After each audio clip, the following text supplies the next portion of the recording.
I have to speak out against these protests in Hong Kong.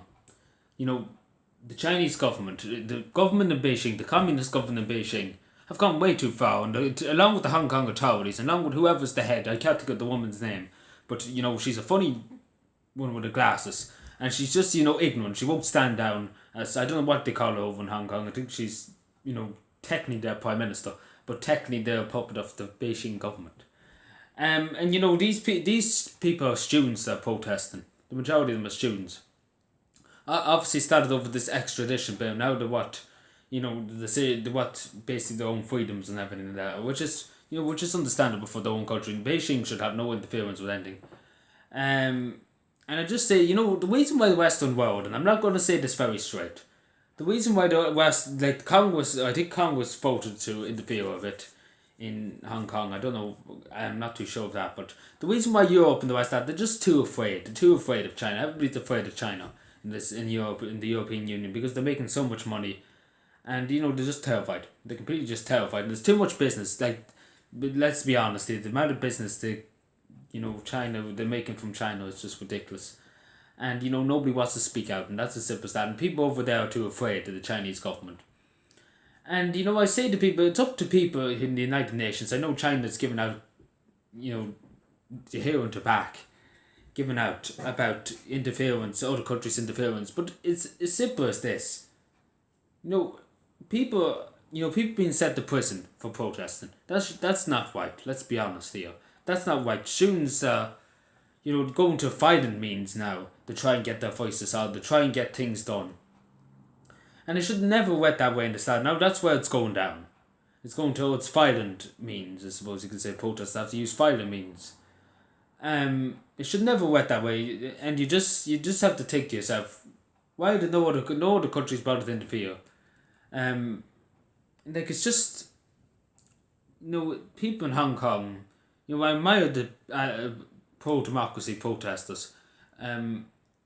They credit to themselves. They credit to themselves standing up against, the Hong Kong authorities, and standing up against the Chinese government itself too.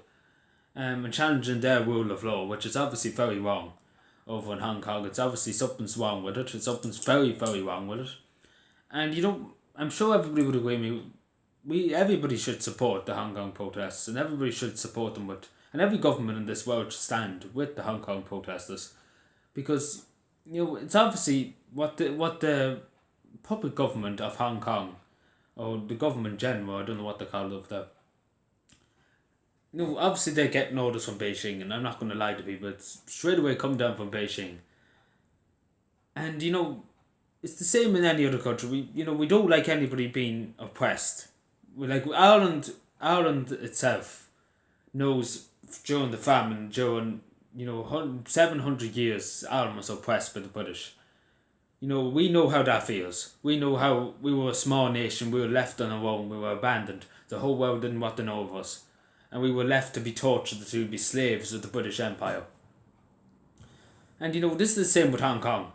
People are too afraid to stand up to China. People are too afraid of losing business. People are too afraid of losing their bucks, and the governments are too afraid of losing business because of China.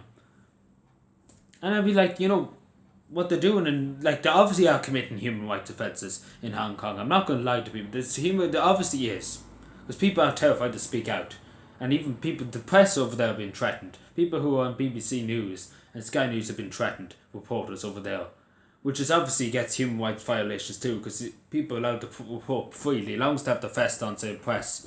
They're allowed to report and everything like that. And obviously that's a human rights violation. Against the Geneva Convention, sorry.